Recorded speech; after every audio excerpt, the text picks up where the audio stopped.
Bonsoir à tous, merci d'être sur Live TV, la télé sans filtre. On s'occupe mais bien de vos vacances par ici. On discute des sujets qui vous intéressent, des sujets d'actualité ou pas, des sujets qui nous intéressent aussi avec cette superbe équipe sur Live TV, la télé sans filtre. On s'occupe sainement de vos vacances, vous êtes sur le bon canal. Restez-y.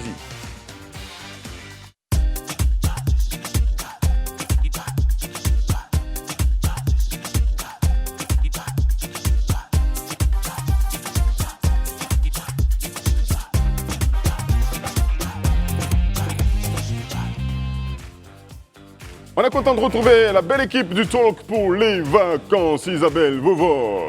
Salut Eric, bonsoir à la team et bonsoir chez vous. Eunice Nda. Bonsoir à tous et bonsoir à tous ceux qui nous suivent.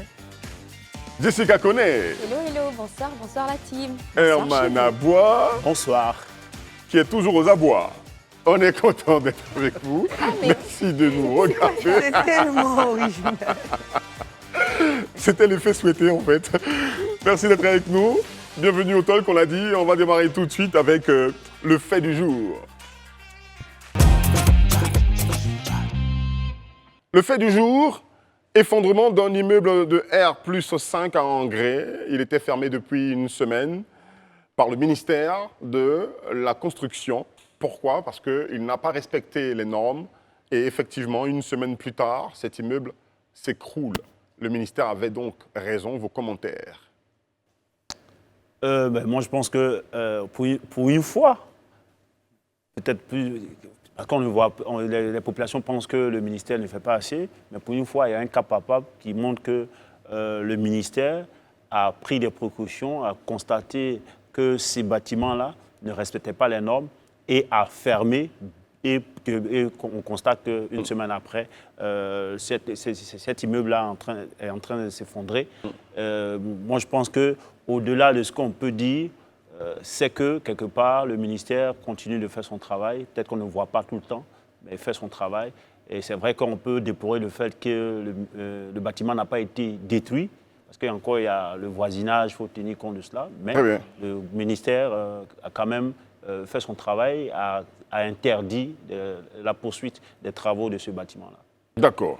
Qui d'autre? Jessica? Moi, j'ai voulu écouter les autres interventions avant de parler. Avant de te prononcer? Avant de me prononcer, mais on est déjà né, on ne va pas se retourner. D'accord. Si je trouve que c'est salutaire, on a un cas palpable, l'État de travail. Qu'est-ce qui est salutaire? Je veux dire, l'action est salutaire. L'action de l'État? Oui, de l'État. D'accord, d'avoir fermé le chantier. Voilà, que soit suspendu, les constructions soient suspendues, c'est salutaire. Mais moi, je me dis, c'est pas suffisant dans la mesure où, quand on regarde un bâtiment, on sait qu'il ne respecte pas les normes. Au lieu de tout simplement suspendre la construction, il faut même le détruire, parce que imaginez qu'il y ait des personnes à côté, il y a des commerces, nous sommes en pleine rue, il y aurait pu avoir des blessés, voilà, pu avoir des blessés et tout ça. Suspendre, c'est bien, mais il faut détruire. Quand on sait que c'est pas beau, il faut agir, il faut aller jusqu'au bout de sa logique. Moi, je pense qu'il y a une récurrence en fait de ces constructions qui ne respectent pas les normes conformes de construction de différents bâtiments. Et moi, je trouve ça dommage en fait, parce que ça ne rentre pas véritablement dans notre culture d'avoir des architectes, d'avoir des personnes expertes en fait, qui puissent en fait construire des bâtiments qui vont respecter les normes et pour qu'on puisse éviter en fait ce genre de dégâts-là. Et moi, je pense qu'il faudrait peut-être des campagnes de sensibilisation. Il faudrait peut-être qu'au-delà de la fermeture ou alors de la destruction de ces bâtiments-là, il faut aller à la source du problème, donc avec des campagnes de sensibilisation pour que chaque citoyen puisse prendre conscience que construire un bâtiment ne se fait pas comme ça à la volée, qu'il faut avoir en fait une expertise pour le faire avant de se mettre sur des chantiers, parce que sinon c'est de l'argent qui est gaspillé en fait, à la fois du citoyen et aussi au niveau de l'État, parce que pour pouvoir démolir ce genre de bâtiment, il faut mettre les moyens, les machines qu'il faut. Et c'est des vies humaines surtout qui sont mises en danger. Exactement, oui, des vies humaines qui sont mises en danger. Et moi-même, je me demande pourquoi est-ce que le ministère n'a pas immédiatement détruit ce bâtiment-là, parce que là, quand on voit l'état quand je vois en tout cas sur l'image l'état d'effondrement de ce bâtiment, ça aurait pu en fait coûter la vie à des personnes. Voilà. Même pas parmi les travailleurs du chantier, mais peut-être au voisinage. Après, le chantier était désert. Moi, je me dis quelque part que le processus de construction n'est pas respecté.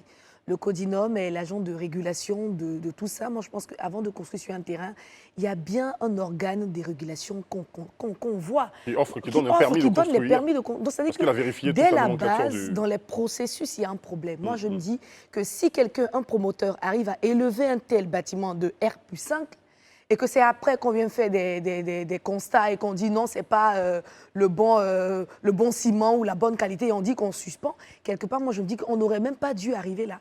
Dès la base, on devait s'assurer que le matériel était de bonne qualité, que le promoteur, vraiment, s'était assuré qu'il pouvait élever un tel bâtiment. Donc, quelque part, je me dis que c'est dès la base, dans les processus, qu'il y a des failles. Ça pose Est-ce qu'on peut dire que le constructeur Herman Aboua s'est fait gruger, le constructeur? Le constructeur, on peut dire qu'il s'est fait gruger. Quelle est donc sa responsabilité sur Sa ça? responsabilité, c'est que lorsque tu veux faire un bâtiment de la sorte, comme tu sais que ça va contenir des vies humaines, il faut faire en sorte que, et puis c'est de l'argent que tu y mets, il faut faire en sorte que ça respecte les lois. Donc le chef de chantier que tu mets, les architectes, c'est-à-dire que toute l'expertise dont tu as besoin, il faut faire en sorte que ce soit des professionnels qui le font. D'accord. D'abord ça. Mais moi je dis que ça pose en même temps la question de comment est-ce qu'on délivre les permis de construire. Bonne question. Voilà. Parce Déjà. que souvent, on voit sur des bâtiments, sur des chantiers, permis de construire R+1, mais 2 semaines après, le gars, il est à un Ils certain ont fait un niveau. R+2.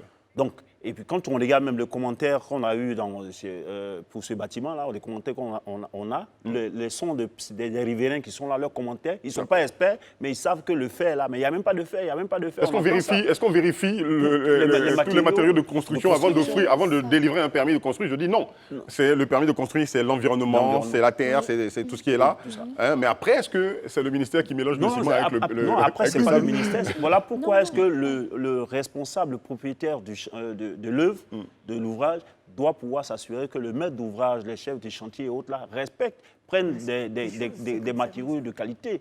Le gars, il te dit qu'il va acheter, on a besoin d'un fer d'un diamètre de 20, par exemple, je dis n'importe quoi, je ne suis pas expert sur la question, et il prend un fer de diamètre 16, parce que c'est à moindre coût, la botte est à moindre coût, mais toi, c'est pour toi le bâtiment, il faut vérifier, s'il le faut, puisqu'on a il y a toujours ces précautions, ces dégâts-là maintenant, ce n'est pas nouveau. C'est pas nouveau quelqu'un du qui tout. veut élever un bâtiment, un immeuble, il doit savoir qu'il y a des chefs de chantier qui sont véreux, donc il faut pouvoir suivre nous-mêmes où est-ce qu'on achète, est-ce la bonne qualité qu'il faut acheter pour donner ça au chef de chantier. Au niveau des responsabilités, je vous ai entendu dire, par exemple, vous poser la question de savoir pourquoi avoir fermé le chantier sur une semaine, pourquoi n'avoir pas détruit, donc démoli immédiatement le bâtiment. Et ça ne peut pas être immédiat.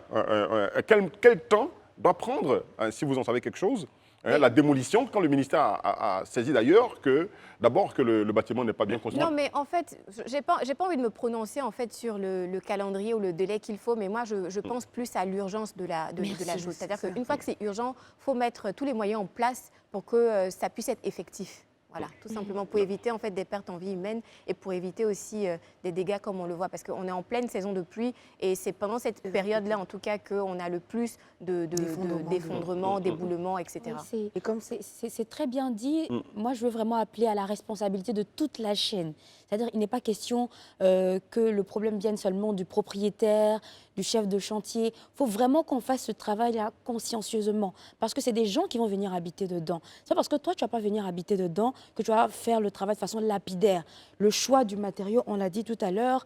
Même des ouvriers, souvent. Des ouvriers. L'expérience et tout ça. Est-ce que quand tu fournis le budget, parce qu'on te demande pour construire, par exemple, un immeuble de R+5, voici le budget. Est-ce que tu vérifies le matériel? Est-ce que il y a aussi un détournement de fonds. Quand on te demande 5 millions, tu envoies les 5 millions. Est-ce que tous les 5 millions sont vraiment impliqués, insérés, injectés dans le projet? Donc, il faut vraiment beaucoup de contrôle à ce niveau et il faut que les choses se fassent consciencieusement. Et au-delà de ça, il faut que l'État, bien sûr, prenne des sanctions. Parce que moi, je me dis quelque part que si, après ces années, on voit toujours des immeubles en train de s'effondrer, les mêmes promoteurs, que ce soit les particuliers ou des privés, qui font monter ces R+5, je me dis quelque part, ils ne sont pas sanctionnés. Il n'y a pas vraiment de sanctions. C'est pour ça qu'ils ont encore le courage que les sanctions de ont commencé, construire. parce qu'on se souvient, l'avant-dernier qui s'est écoulé, qui s'est effondré, il y a eu des interpellations. Donc l'État travaille déjà à cela. Est-ce qu'on devrait parler de faire la police déjà? Parce que les premières victimes sur les chantiers de construction de ces bâtiments-là, c'est pas le propriétaire, ce sont les ouvriers. C'est les ouvriers. Les ouvriers, les passants. Les ouvriers d'abord, faire la police peut-être entre eux? Oui. En fait, c'est une question de responsabilité personne et de discipline. Et ça, je pense que c'est des choses qui viennent... En fait, c'est vraiment la base de toute chose. Si les gens sont disciplinés et qu'ils se rendent compte qu'ils sont responsables de vie, ils ne vont pas s'amuser à acheter du mauvais matériel, ils ne vont pas s'amuser à gurger, à faire des détournements de fonds. Il faut que tout le monde soit responsable à un niveau. Et moi, je me dis, quelque part, ça appelle à une conscience collective. Oui. Quelque part. D'accord. Oui, et moi, j'ai envie de poser la question de Laquelle? savoir, quand on dit aide maçon, c'est-à-dire que le gars à la maison, il n'a pas de boulot, il devient maçon. Est-ce qu'il a l'expérience, la formation Le nécessaire dosage pour construire? C'est pas tout le ciment monde qui et va du donc sable. aller construire juste parce qu'il est au chômage, tout simplement. Déjà, il est aide-maçon, donc il aide le maçon. C'est le maçon qui a la responsabilité de savoir quel dosage il faut faire. Moi, je pense que ceux-là, d'abord, leur vie est aussi exposée. Hein. On constate bien qu'ils sont souvent les premiers parce qu'ils sont sur le chantier et puis ça peut s'écrouler sur eux. Très bien. J'attire l'attention des propriétaires, de ceux qui ambitionnent. Aujourd'hui, on ne peut plus... Parce que c'est de l'argent qu'on est aujourd'hui qui perd. C'est celui qui a le projet de bâtir l'immeuble. C'est lui qui perd, puisque tout ce qu'il a perdu là, ça s'effondre. On se pose la question de savoir, est-ce qu'il a pris des professionnels de la construction? Voilà, pour c'est faire ce qu'il faut faire. Un tel bâtiment comme celui que nous voyons à l'écran. Tout à l'heure, Isabelle... on ne choisit pas un maçon, donc n'importe comment. Il faut prendre un architecte professionnel. Voilà, c'est ça. Un maçon, tous les ouvriers doivent être professionnels et expérimentés. Est-ce que des matériaux de qualité et tout ça, donc tu le disais à l'instant. Ça, c'est lorsqu'on veut jouer avec le devis. Oui. Souvent, les propriétaires, ils ont leur maison. Le gars, il fait ses analyses, le chef de chantier dit, bon, et ça, pour le faire, le maître d'ouvrage, il dit, pour le faire, j'ai besoin de temps. Et l'autre, il négocie avec lui. Quand tu négocies à lui, dis-toi que ton ouvrage aussi, il va négocier en le faisant. Et en tout cas, on dit merci. On dit merci au ministère sur les sites de construction. Et puis on dit allez plus loin, détruisez tout simplement les bâtiments qui ne restent pas. Mais à ce niveau, est-ce qu'il va y avoir des sanctions? Et s'il y a des sanctions, qui est sanctionné? Déjà, moi, je pense que tous ceux qui sont identifiés comme qui sont impliqués, d'abord les chefs de chantier. Moi, je ne parle même pas des aides-maçons. Eux, on leur dit de faire ce qu'ils ont à faire, ils font. Le chef de chantier, parce que c'est lui qui est le chef d'orchestre sur le chantier. Et puis même aussi, le propriétaire, pourquoi pas?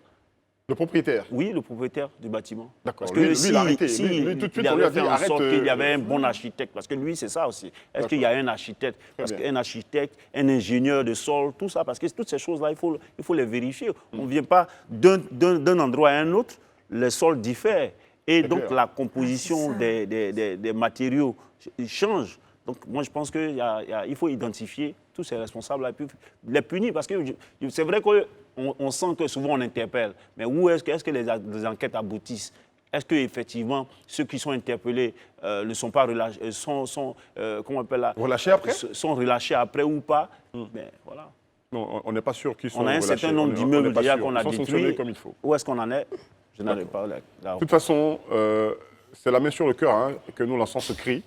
Il y a beaucoup d'immeubles qui tombent en Côte d'Ivoire, à Abidjan, et ça, c'est pas normal. Il y a des vies humaines qui, gratuitement, sont perdues, et ça encore, c'est pas normal. Il est bien de construire pour assurer la pérennité de son patrimoine ou encore assurer l'avenir de ses enfants, mais il ne faut pas mettre la vie d'autres enfants en danger en cherchant, vous, votre man, voilà, d'autres familles en danger. Il faut pouvoir vous concentrer, rester concentré sur ce que vous avez à faire. Prenez des professionnels, du bon matériau de construction pour pouvoir élever vos bâtiments. Ça rend la ville assez belle encore, on aime ça, mais il faut bien construire pour ne pas tuer.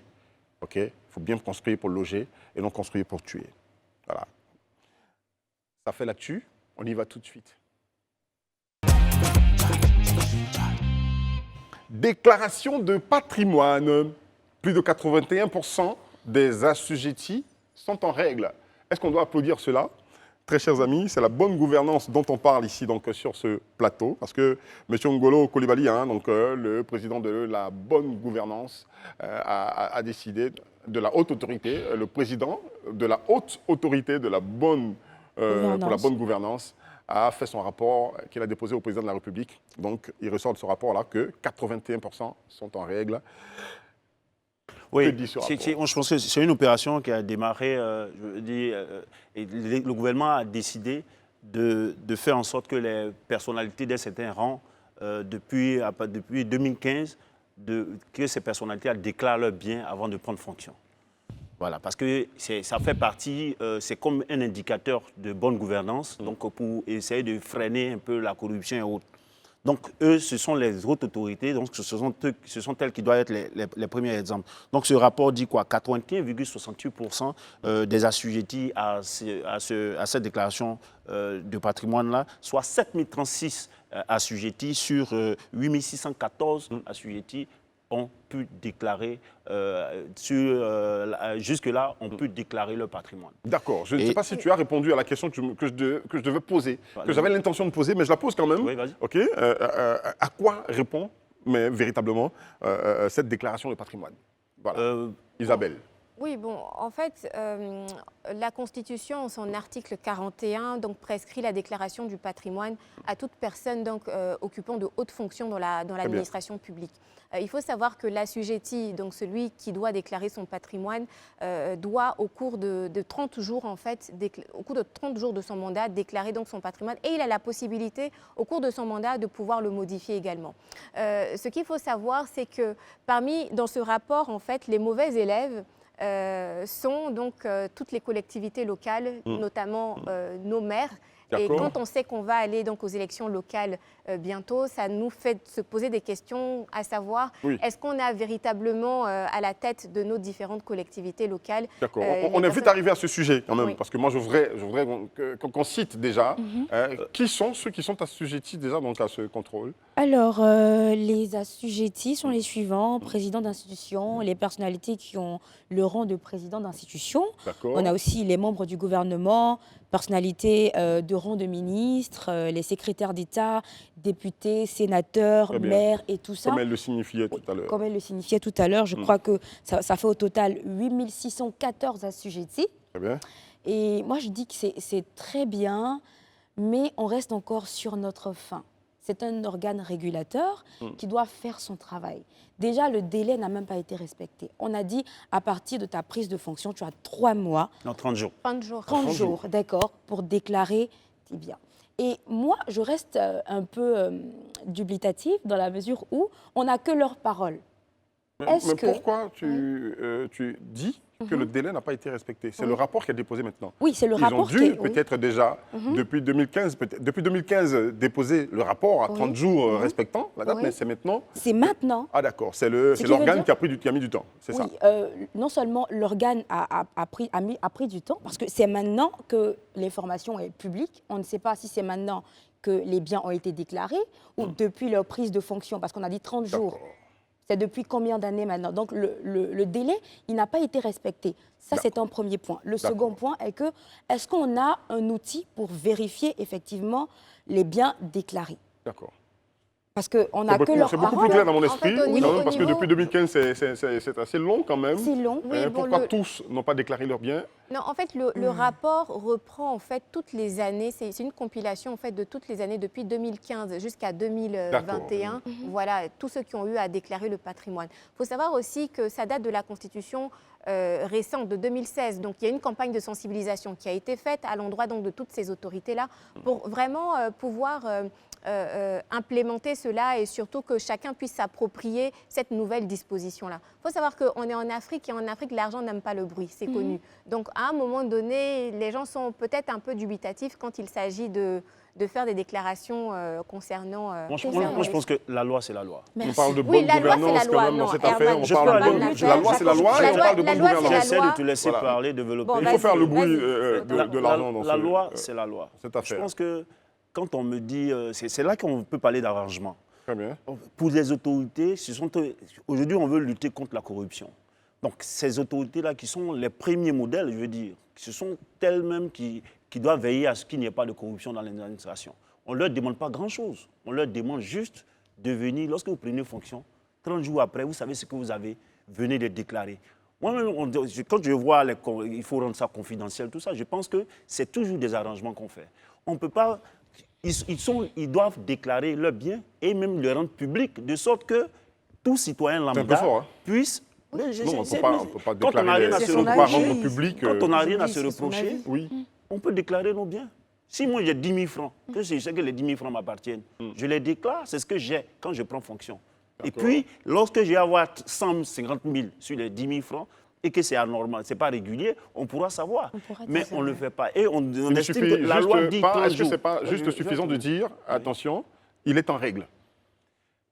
C'est pas suffisant. En fait, c'est très Et là-dessus, je vois qu'on a donné de bons Maintenant, points. j'ai juste envie de te poser une question. Ouais, vas-y. Pourquoi pour toi ce n'est pas suffisant? Pourquoi est-ce que tu as besoin de rentrer dans le patrimoine en fait de quelqu'un pour que tu sois à l'aise ou satisfait? Non, je ne rentre pas dans son patrimoine. C'est sa fonction. Moi, il prend une fonction. Non, mais On dit- si la Mais si haute on rentre autorité pour financier, la bonne je dis, par gouvernance exemple, dit tout simplement que tel maire a déclaré son patrimoine, ainsi de suite. Pourquoi est-ce que toi, tu as besoin d'avoir les détails? Mais Moi, parce je vais que- te ramener. Moi, je veux. Les Non, dé- non, Herman, Non, je vais qui poser me la répond? question. Pourquoi j'ai envie de savoir les détails? Parce qu'il ne se reproche rien. Donc les détails, c'est ce que j'ai dit tout. J'ai pris un exemple simple. J'ai 10 000 francs avant de me dire, bon, j'ai 10 000 francs, les gars. Après, ça rentre aussi dans le domaine personnel. Oui, mais c'est le domaine. Donc, c'est Les le biens sont domaine privés. personnel, ça ne doit pas rentrer dans le domaine public, en tout cas, en mon sens. Voilà. Si la haute autorité pour la bonne gouvernance demande à ce qu'il y ait déclaration de patrimoine, comme le stipule notre Constitution, ils le font au niveau de la haute autorité pour la bonne gouvernance. bon. Mais en revanche, au niveau donc, du domaine public, que ce soit pour tous les citoyens, moi, je ne vois pas en fait la nécessité qu'on ait le détail de tout le patrimoine de chacun, honnêtement. puis, Peut-être pour les et puis organes. même Parce que c'est quelque chose de Peut-être pour les personnel. organes, et C'est puis quelque pour les chose de personnel, institutions. parce que ce qu'il faut savoir, c'est que dans la déclaration du patrimoine, ce n'est pas seulement le bien personnel de la personne, mais c'est aussi les biens qui sont comment dire, liés à son conjoint s'ils sont mariés sous la communauté de biens. Et Ok. aussi ses enfants, Donc, si c'est ses enfants sont confidentiel. mineurs. Soit, je te Donc moi, concède je me cela. dis que tout ça, Moi, je dis normalement, au- ça doit rentrer au- dans le au- domaine personnel, donc ça ne doit pas aller Ok. dans un caractère Au-delà de public. cela, les bons élèves, les bons élèves, par exemple, qu'est-ce qui prouve que leurs biens ne sont pas des biens Mal acquis. qu'on appelle... Parce qu'aujourd'hui, On a cité ils les ont bons déclaré élèves. des biens. Les bons mais élèves, on dit, il y a ce sont les magistrats Il y a qu'on a certains cités. qui ont des prête-noms, qui ont beaucoup de trucs avec des prête-noms. Ça, ce phénomène existe, n'est-ce pas? Qu'est-ce qu'on fait pour savoir que telle personne qui est là, il a d'autres biens ailleurs que d'autres personnes administrent avec la complicité de leurs avocats et autres? Parce que ça, c'est un phénomène qui existe. Mais j'ai dit au-delà de cela, pourquoi est-ce que le temps de sensibilisation est aussi long? Une loi qui a été, enfin, quelque chose qui a été arrêté depuis 2015. 8 ans après, on est toujours en train de les sensibiliser. C'est comme si le voleur qui est là, il s'en va voler, mais on dit on va lui parler d'abord, il ne faut pas voler, c'est pas bon, il ne faut pas voler, c'est pas Non, bon. mais en fait, et autres. pour- J'ai en pris fait- une Mais parce image, que je c'est- vais me prendre les en fait, images pour pour que aller- les Ivoiriens pour comprennent. t'aider un Il faut tout donner petit la peu, chance aux gens c'est-à-dire d'identifier un leur petit peu, C'est une problème. illustration. Pour l'aider un tout petit peu, n'oublions pas Tu vas que aller dans depuis, son sens, non, vas-y. depuis juin 2022, la haute autorité de haute gouvernance a lancé une La phase de bonne répression gouvernance. de la bonne gouvernance, a lancé une phase de répression. Oui. N'oublie pas qui stipulait Mais- que tous les mauvais élèves devaient bien sûr payer cela. Mais je viens te demander jusque-là, quel est puisqu'on constate dans le rapport qui a été donné, les mauvais élèves sont dans le lot des gouverneurs et vice-gouverneurs et des maires et des adjoints au maire. Quel est cet adjoint au maire-là qui a été, puisque la sanction c'est quoi? C'est 7 mois de salaire qu'on te Bien sûr, prive. c'est Quel est c'est ce 6 mois, maire-là, 6 mois, pour 6 son mois de mandat, salaire. quel est ce maire-là qui a été interdit de sanctionné, se représenter à d'avoir nouveau aux ces- élections. Non, Mais qui a c'est sorti, eu- non, c'est- la phase de répression est sortie en 2022. Mais oui, mais on est Non, en non, 2023. On dit 7 mois, il faut qu'on La liste vient à peine de sortir. En fait, tu vois, le rapport vient d'être remis. Le rapport Donc vient c'est d'être sur, remis, la donc c'est base, maintenant c'est que sur la base de ce rapport que par la que maintenant suite, les sanctions seront les faites. sanctions pourront être faites. Si on veut aller dans le sens d'Herman, j'aurais ne été sont heureux. pas rentrés en règle. En règle. J'aurais Moi, je suis été d'accord heureux. avec toi d'une certaine J'aurais façon. été Si heureux. on entre, oui, on se calme, je gère. Si on veut comprendre ce que tu dis, on devrait peut-être retourner donc, je veux dire, à la révision donc, des listes électorales pour vérifier l'honnêteté des élus Non, qui se représentent à nouveau. Ça, j'allais revenir, mais je veux dire que C'est ça? dans le rapport, j'aurais aimé que voilà, ceux-là, ils n'ont pas respecté, puisque depuis 2022, on a décidé de faire des répressions. Ouais, ils ne Voici peuvent plus ceux-là, être donc on candidats. leur a coupé leur argent, et on leur a coupé leurs 7 mois de salaire de rémunération. D'accord. Dans ce rapport, on aurait pu le voir. Mais c'est comme si on laisse toujours des temps d'arrangement, pour que ceux-là ils puissent se mettre en règle. Et on Les attend, mauvais on sait élèves pas, peuvent être peut toujours en continuer. fonction. Même les À la magistrats qui fin, ont eu moi, la je pense meilleure que ce note, sont des les autorités. magistrats qui ont eu la meilleure note, qui sont à 97%, le truc, mais les 3%. Et les 3%. C'est des 3%. C'est-à-dire que des magistrats qui sont des détenteurs de garants de la loi. l'autorité judiciaire et il y a 3%. On Mais a les besoin de 3%, 100%. est-ce qu'on a coupé leur salaire de 3%? Non, C'est sur des questions. ce point-là, je te rejoins et je suis d'accord que quand tu Dieu merci. occupes quand tu occupes une haute fonction dans l'administration publique, tu as le devoir de respecter la Constitution et donc de déclarer en fait ton patrimoine. Là, je suis totalement d'accord avec toi. Et je suis aussi pour la répression de ceux qui ne le font pas. Après, j'ai envie d'aller un peu plus loin. C'est-à-dire que comme on va rentrer dans les élections locales cette année, pourquoi ne pas mixer ça, c'est-à-dire ce rapport avec, par exemple, les candidats qui seront désignés au niveau de leur parti, etc. Ceux qui vont se représenter. C'est-à-dire qu'une fois que tu es candidat, tu dois d'ores et déjà déclarer ton patrimoine. Et je suis convaincu que tu gagnes ou pas. Je pense qu'on a fait le tour. Je pense qu'on a fait le tour. On ne parle pas tous ensemble sur ce plateau. Je pense qu'on a fait le tour de la question, n'est-ce pas? On va essayer de parler à nos grands. Vous êtes les exemples à suivre. Mettez-vous en règle. Déclarez vos différents patrimoines. Mettez-vous en règle. Montrez l'exemple au petit peuple. Nous qui sommes derrière, nous qui vous regardons, montrez l'exemple. Encore, aux élus, on va vous voter encore. Si on constate que parmi vous, il y en a qui ne sont pas en règle, c'est bizarre. Mettez-vous en règle. Avant d'aller à la pause, je m'en vais vous lire ce communiqué, ma foi, important. Alors, dans le cadre de la soirée d'hommage au président Francis Vaudier, prévue pour le lundi 31 juillet 2023, le comité d'organisation, en lien avec la famille, invite toute personne souhaitant partager donc un témoignage à le contacter. Donc ce comité d'organisation, compagnons de lutte, amis, collègues, étudiants ou toute personne qui aurait donc été marquée par l'illustre disparu.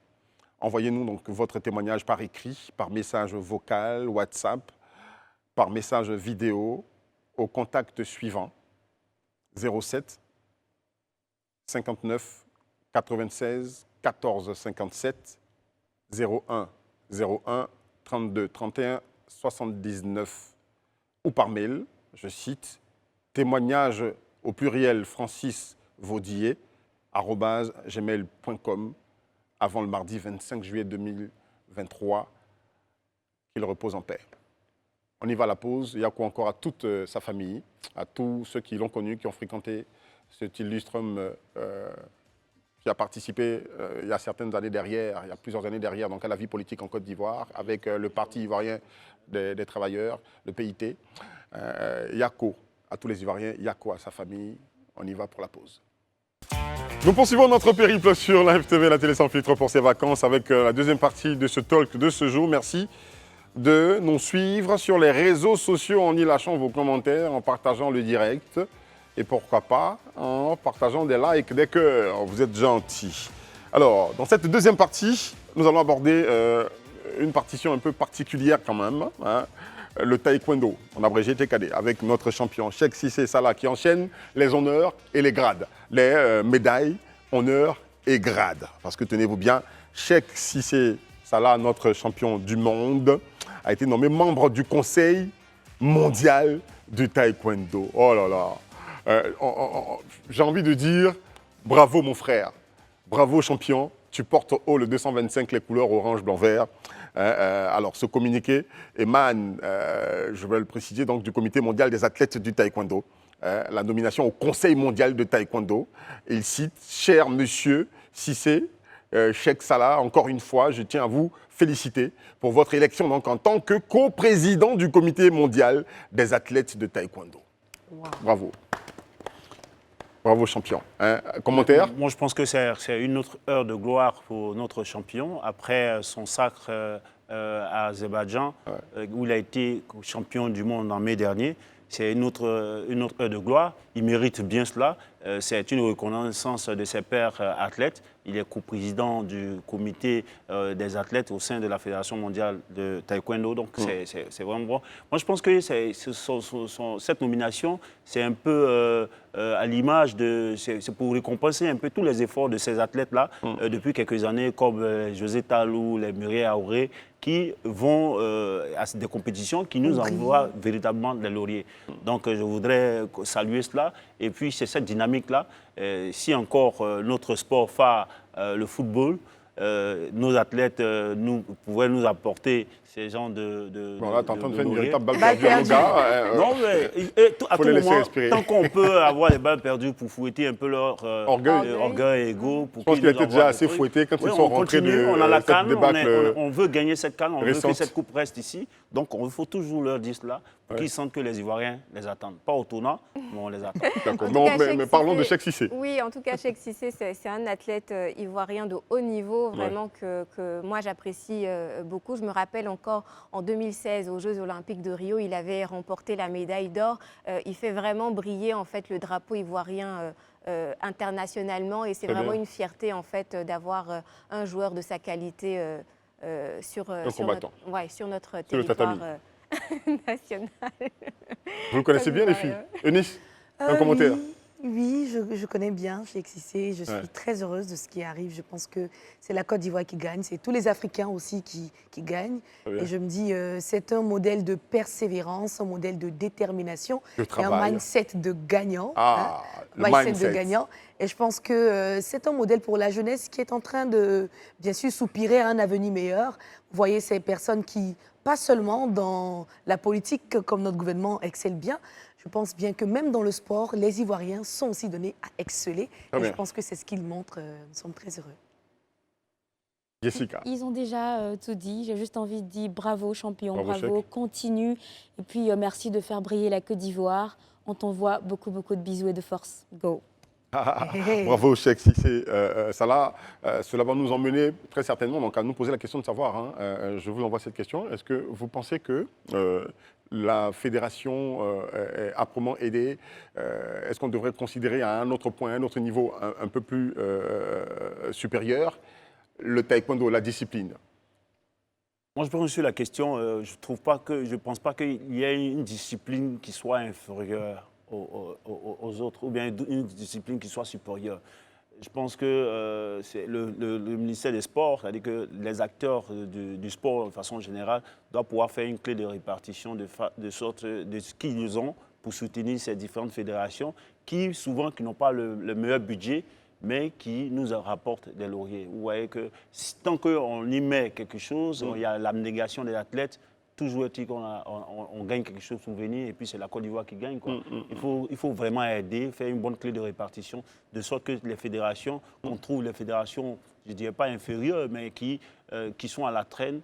Pourtant, ces fédérations nous apportent des lauriers, il faut faire en sorte qu'on les booste. Elles ne sont pas à la traîne, c'est peut-être nous qui sommes à la traîne dans le soutien qu'on leur apporte, très certainement. Voilà, sinon, ce que je veux dire. ces fédérations travaillent avec leurs athlètes. On va féliciter l'athlétisme, on félicite encore mieux le champion du monde, donc le taekwondo, hein, Cheikh Cissé Salah, et toute la fédération derrière, parce que c'est tout un travail donc, qui est mené, donc fait par la fédération, par ses coachs, les coachs nationaux. Et les tout ça, basketteurs, tout ça. Voilà, donc il faut penser à tout le monde et de façon équitable, ou avec équité, aider toutes les fédérations pour qu'on n'arrête pas donc de parler de la Côte d'Ivoire à tous les niveaux de sport dans ce monde. Encore bravo Cheikh Cissé Salah pour cette nomination.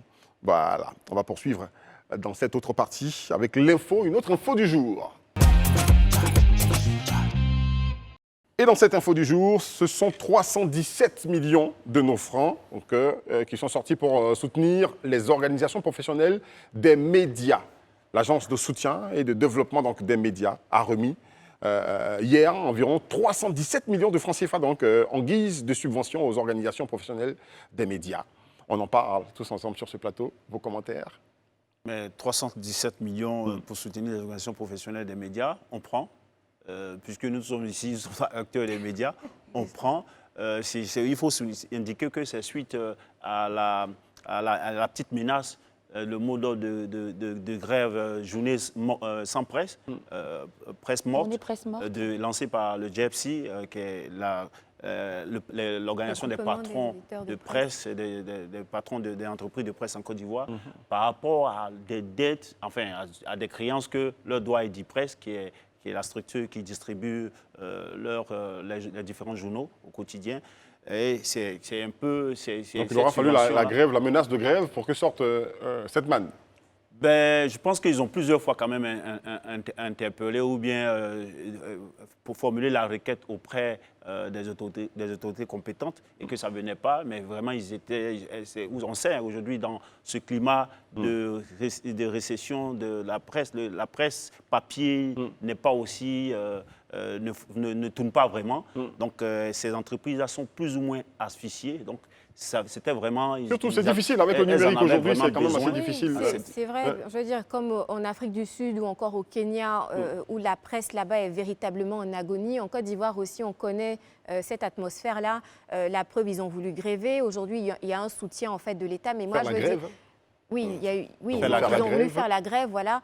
Donc, à un moment donné, il ne faut pas à chaque fois mettre la pression pour recevoir en fait des subventions. Et puis, j'ai envie de me poser aussi la question, jusqu'à quand les subventions? Parce qu'aujourd'hui, ils sont subventionnés, mais demain, il faudrait qu'on repense même le modèle économique des différents médias pour qu'on puisse faire cette transition digitale et arriver donc à cette presse qui va pouvoir se digitaliser complètement. Parce qu'on le sait très bien, hein, aujourd'hui, la presse qu'on appelle offline, donc presse papier, n'a plus en fait le vent en poupe.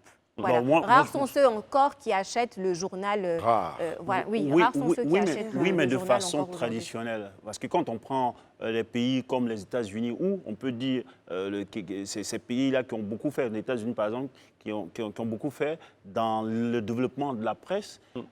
Aujourd'hui, chaque matin, devant les portes, on continue de jeter des journaux imprimés. Donc, on ne doit pas chercher la mort de cette presse imprimée-là. On doit pouvoir. Quand on jette, ce n'est pas cadeau qu'on jette, hein, c'est des abonnements. Oui, mais il faut repenser le modèle économique. Peut-être qu'aujourd'hui, les gens sont beaucoup plus attraits à des gens de spécialisation. Les gens font des généralités. Aujourd'hui, il y a quand même, quand on le dit, il y a quand même des organes avec des lignes éditoriales qui sont spécialisées, qui fonctionnent. Donc, pourquoi est-ce que ne pas migrer, faire en sorte que toute la presse aujourd'hui, les journaux et autres, là, soient spécialisés sur un domaine bien précis? On fait tout, on a tout en même temps dans la presse en ligne et c'est plus rapide. Donc, on va pas finir la mort. J'ai pas compris ton point. Quand tu dis qu'il faut que la presse s'organise autour d'un domaine spécifique, de quoi parles-tu? Non, je dis pas la presse. Je dis que les patrons de presse aujourd'hui, lorsque tu veux faire un organe, au lieu de chercher à faire des généralités, notamment traiter tous les sujets, tous les secteurs, tu peux te spécialiser soit, par exemple, dans l'environnement. Et chaque jour, tu sors des documents. Il y a des gens, il y a un public pour ça. Non, mais après, je veux dire, les médias sont là, en fait, pour informer sur l'actualité de façon générale. C'est pas parce qu'aujourd'hui, la presse papier en agonie qu'il va falloir forcément se spécialiser dans un domaine spécifique pour pouvoir vendre. Je ne suis pas sûre que ce modèle-là... C'est un exemple. Hein, donc je ne pense pas que ce... Je suppose que c'est un exemple qu'il a donné, non? Oui, c'est un exemple, mais on est en train de discuter aussi. Voilà, Isabelle, c'est toi qui parlais de modèle économique. Oui, il faut repenser le modèle économique. Mais pour moi, quand je pense de modèle économique, c'était pas dans ce sens-là, en fait. Voilà, donc vas-y, c'est dans quel sens? Quel est ce modèle que tu proposes? Moi, ce que je proposerais, c'est de vraiment faire cette transition digitale complète, totale, de sorte à ce que pour avoir accès donc aux médias, on puisse l'acheter directement en ligne et l'avoir en fait online et pas l'imprimer. On est d'accord que tout le monde n'est pas numérique aujourd'hui. Les personnes âgées n'ont pas le téléphone tout le temps pour parcourir. Mais à un moment donné, cette transition va se faire de gré ou de force, parce qu'on est déjà dans cette ère en fait de la 4e industrie, de la révolution en fait numérique. Donc je veux dire qu'on le veuille ou pas, cette transition se fera. Donc c'est le moment en tout cas de pouvoir s'y mettre. Et vous savez aujourd'hui, même les personnes, moi je suis contre le fait qu'on stigmatise en fait les personnes âgées. Parce que moi aujourd'hui, le téléphone portable, on n'a pas besoin d'aller à l'école pour apprendre à s'en servir. Je veux dire, on développe soi-même en fait ce qu'on appelle des appétences au numérique. Et les appétences au numérique, c'est-à-dire tout le monde, que tu sois lettré, illettré, etc., tu peux utiliser en tout cas. On n'aura pas sur ce territoire ivoirien 100% de personnes qui utilisent les smartphones, non pas du tout, dans toutes les contrées. On va aller à l'ouest, au nord, à l'est, dans les villages les plus reculés. La question qu'on devrait poser, c'est quelle est la méthode pour que la presse arrive à couvrir toute l'étendue du territoire? C'est bien la question. On peut passer quelques mots, juste un mot. Je veux juste dire une chose, c'est-à-dire que il faudrait savoir où est-ce que les médias, en fait, offline, c'est-à-dire les médias papier, se vendent le plus. Est-ce que c'est à l'intérieur du pays? Parce que si c'est à l'intérieur du pays, S'ils y arrivent vraiment, à l'intérieur encore. du pays, ça justifierait donc le fait qu'à l'intérieur du pays, il n'y a pas de téléphone portable, donc du coup, ils ont accès directement aux journaux. Mais moi, j'aimerais aussi spécifier que quand les journaux sont imprimés, la plupart des journaux sont imprimés à Abidjan, et avant que ça n'arrive à l'intérieur du pays, ça met 24 heures. D'accord. C'est-à-dire que l'actualité même est déjà passée au moment où ça arrive dans les différentes villes de Côte d'Ivoire. D'accord. Donc, il y a une inefficacité quelque part. Exactement. C'est en cela, en fait, que le numérique va pouvoir diffuser largement, en tout cas, l'actualité et l'information à toutes les populations. Personne Je vais ici m'arrêter n'est là et puis contre, Vas-y. n'est contre- je vais laisser Herman. personne n'est contre cette transition-là. Ce qu'on dit, on ne peut pas faire une transition complète. Parce que, mine de rien, il y a parmi nous, je ne parle même pas des personnes âgées, parce que tout à l'heure, tu as pris l'exemple et elle a placé un mot par rapport à ça. Non, ce n'est pas question de personnes âgées. Il y a des gens qui sont friands de lire que du papier. Donc, ils sont là. Est-ce que pour ça, parce qu'on va dans un monde digitalisé, il faut tout de suite faire la transition. Je vais donner un exemple. Non, je n'ai pas On va terminé. permettre aux autres Je n'ai pas de terminé. se prononcer aussi J'ai même sur pris ce l'exemple. plateau. Non, je n'ai pas terminé. J'ai pris même l'exemple aux États-Unis, D'accord. où ils sont à 1000 années-lumière par rapport à nous concernant tout ce qui est digitalisation et autres. Mais on continue d'imprimer la presse papier existe toujours. C'est pour dire qu'il y a une certaine hésité. Il faut permettre à ce que ces entreprises-là fassent de façon, comment on appelle, en duo, et la digitalisation, pour ceux qui aiment le numérique, mais qu'ils existent en termes de papier. Et c'est ce combat-là que la GEPSI, le groupement des éditeurs de presse, les patrons, là, c'est ce combat-là. On ne peut pas faire disparaître aujourd'hui, parce que quand on regarde les unes des journaux chaque matin, et Isabelle même continue de nous apporter la une des journaux, mais c'est ceux-là qu'il faut... J'aimerais bien que tu dises au moins un petit merci, parce que tous les matins, je t'envoie les unes de médias, et de façon digitale. Mais donc, n'empêche que c'est comme on appelle là, c'est leur BAT qui présente, mais ils impriment. Il faut que ça continue d'exister et je pense que ces soutiens-là, moi je voudrais qu'on revienne un peu sur le soutien que les gens leur apportent. Et moi, La même question. Comment est-ce qu'elle est partagée? Herman, vous gardez la parole depuis. Hein, il faut Voilà, permettre quand aux même. autres de s'exprimer quand même. J'aimerais aussi réagir sur l'intervention d'Isabelle qui a dit qu'il fallait faire une transition totale. À côté du fait même que les gens aiment lire physiquement, et on a vu récemment la crise des data. A-t-on tous les moyens d'acheter Internet aujourd'hui? Ça, c'est la question. A-t-on coûte pas tous cher les aujourd'hui, moyens Internet, de s'acheter attention. un smartphone? Moi, je me pose la question. Oui, on a Smartphone. tous les moyens de s'acheter un smartphone. Il faut savoir qu'en Côte d'Ivoire, il y a plus même de gens qui possèdent de smartphones que de personnes habitant en Côte d'Ivoire. C'est-à-dire on a plus de 23 millions de comment dirais-je? Non, on a plus de 30 millions, 30 voilà, millions. de téléphones portables 35 millions. que d'habitants en fait en Côte d'Ivoire. Ça veut dire que On a plus de au téléphones moins, que d'habitants. voilà, c'est-à-dire qu'au moins une personne a au moins un ou deux téléphones portables. Voilà. Maintenant, pour revenir en fait. J'ai envie de répondre un peu à Herman et puis un peu à toi aussi. Oui. Donc Herman, tout à l'heure, quand il parlait tu parlais en fait de oui, il faut pas en fait faire de transition complète, etc. Total. C'est un peu comme si on me disait aujourd'hui, je vais toujours garder mon argent sous le matelas parce que je suis habituée en fait à manipuler en fait l'argent de ma main et que je veux pas aller en banque en fait déposer mon argent. Ça aussi c'est une transition digitale, mais on va en arriver là. C'est inévitable. C'est vrai que c'est difficile en fait à l'admettre aujourd'hui, mais cette transition va se faire et doit se faire peut-être de façon douce, voilà, progressive. Mais pour le moment, la plupart de l'actualité qu'on consomme, c'est sur le digital à travers les réseaux sociaux, à travers la presse qu'on achète aussi souvent online directement. Et pour en venir au fait à ton point, c'est-à-dire que tout le monde n'a pas forcément la possibilité de pouvoir s'acheter des datas, mais est-ce que tu sais qu'on a la possibilité avec un appareil digital d'avoir accès en tout cas à de la matière sans forcément avoir Internet. C'est-à-dire qu'aujourd'hui, si sur une plateforme, ça peut être une application ou whatever, j'ai envie de dire, tu peux avoir le journal sans avoir de data et tu peux le consulter. C'est D'accord. possible. Je me rappelle que hier, c'est quand même dans vaste. une discussion sur à l'intérieur, je veux dire partout en Côte d'Ivoire, D'accord. ces gens-là ont la possibilité. Ça, c'est une question qu'il faut se poser. Tout le monde n'a pas la possibilité parce qu'on en parlait hier. C'est Ouais. ce que j'essaie de dire. Moi, Quand on dit tout le monde n'a pas la possibilité, moi j'ai envie d'avoir un ratio. Quand l'organe en de fait. régulation. Qu'on me donne en fait des Isabelle, chiffres. je voudrais remplacer un mot, s'il te plaît. Oui, je vas-y, peux. pardon, Merci. autant pour moi. On en parlait hier. Quand cet organe de régulation demandait donc aux populations d'intervenir pour déterminer les zones dans ce pays où la connexion n'est pas bonne. où on n'a pas la connexion. Il y a des zones blanches où Effectivement. il n'y a pas la Effectivement. connexion. Donc, dans ces zones-là, au moins, le papier va jouer son rôle. On est d'accord avec ça. C'est ça. Non, mais- Ils n'ont pas Internet.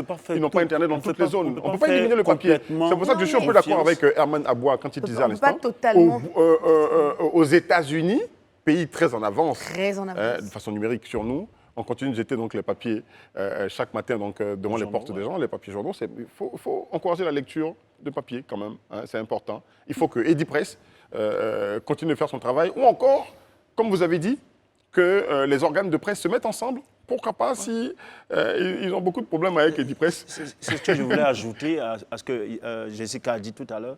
Aujourd'hui, on leur donne ces fonds. Chaque année, on prévoit. Je pense que l'UNJCI même a prévu, réclame. Enfin, je souhaite que l'État lui alloue 1%, alloue à la presse 1% du budget, ce qui n'est pas significatif.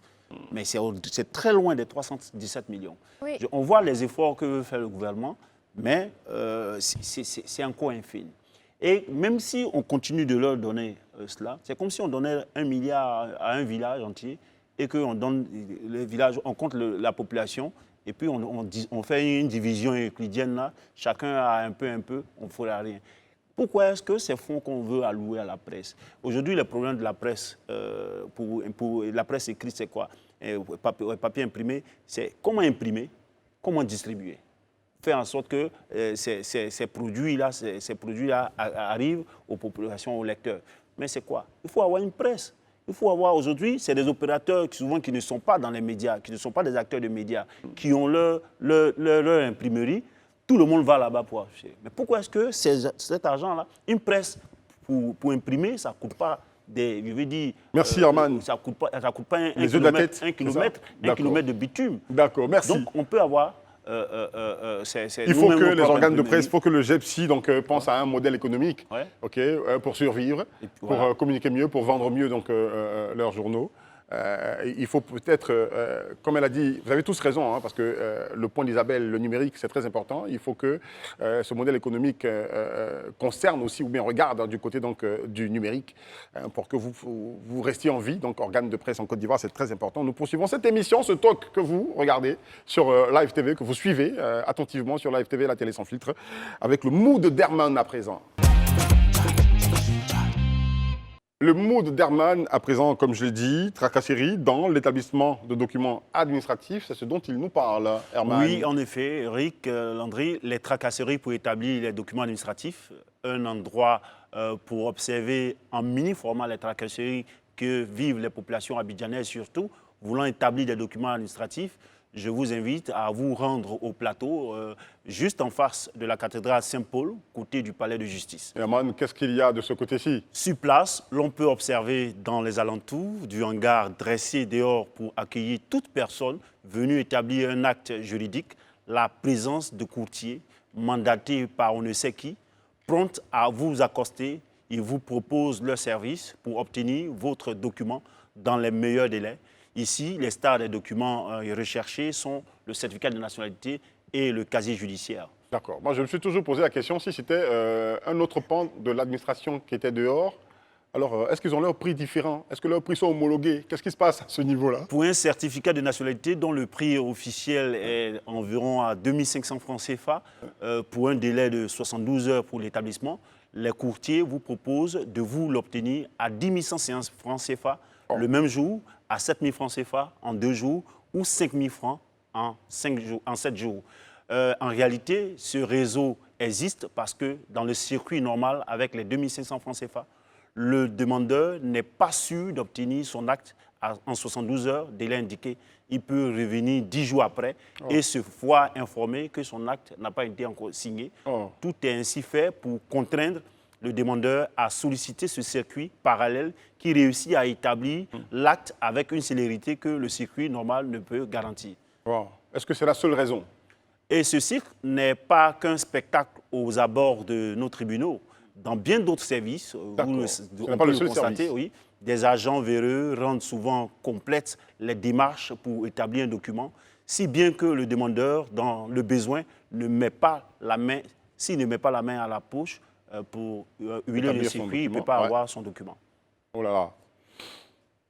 Triste Oui, constat, Très constat. tout on à peut le fait. dire. Oui, on peut le dire, le point d'Herman est tellement d'actualité parce qu'aujourd'hui, c'est vrai, je ne sais pas quel nom est-ce qu'on peut leur donner, ce n'est pas des marouillas, je ne sais pas. En tout cas, ils nous facilitent aussi la vie à nous, usagers, parce qu'on a besoin en fait, d'avoir nos documents oui, non seulement à temps, mais surtout dans des délais qui sont, pour ma foi, souvent très serrés. Voilà. Très bien. Mais moi, je me pose aussi la question de savoir comment est-ce qu'ils arrivent à avoir le circuit à l'intérieur pour pouvoir faire parce que le document qu'ils sortent, avant la date initiale même de délai normal. ils sont de en fait. mèche avec Voilà. les agents qui sont à l'intérieur.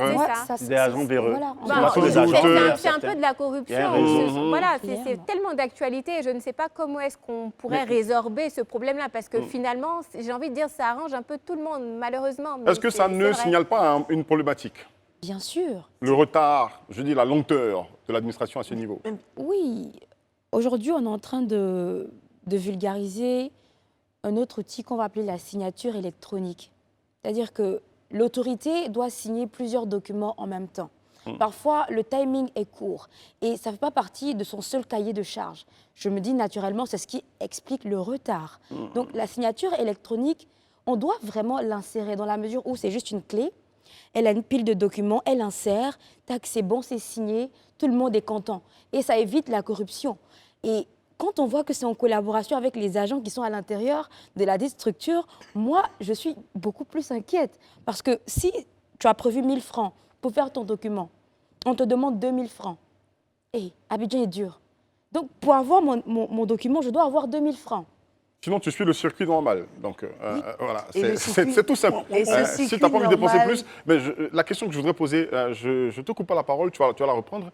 Est-ce que la digitalisation, je retrouve mon latin, la digitalisation donc, des services publics en Côte d'Ivoire n'arrive pas pour résoudre ce problème? Un tout petit peu, ça pourrait permettre de résoudre dans le sens où ça permet d'aller plus vite dans les différentes procédures. Parce Très bien. qu'aujourd'hui, quand on va dans l'administration pour se faire établir un document, on est obligé de faire le rang, c'est long, etc. En plus, une fois qu'on arrive au niveau donc, des différents agents publics, on nous dit que le délai d'obtention du document sera peut-être dans une semaine, dans des jours en fait, qui sont des délais en fait qui sont un peu trop longs, voilà. Donc ça peut être en fait une solution pour résoudre. Et même pour aller plus loin, je veux dire, si on arrive à implémenter ce que le gouvernement est en train de penser actuellement, c'est-à-dire centraliser l'ensemble des documents. Très bien, on en parlait il n'y a pas voilà, longtemps. l'identité numérique d'une personne, c'est-à-dire que Effectivement. la personne finalement, elle fait sa demande en ligne. Et elle pourra par la suite en fait C'est imprimer. encouragé, mais c'est pas Voilà. demain. Je voulais On juste- arrive à la je voulais fin, juste on arrive au compléter terme quelque de chose. notre- Moi, je pense rapidement. que les Ivoiriens aussi, ils aiment trop la facilité. Parce que qu'est-ce qui fait que ce circuit est huilé, ce circuit de corruption est huilé? C'est parce que les gens sont prompts à payer plus cher pour obtenir leurs documents. Imaginez-vous un seul instant si les gens décidaient de ne pas donner de l'argent à qui que ce soit.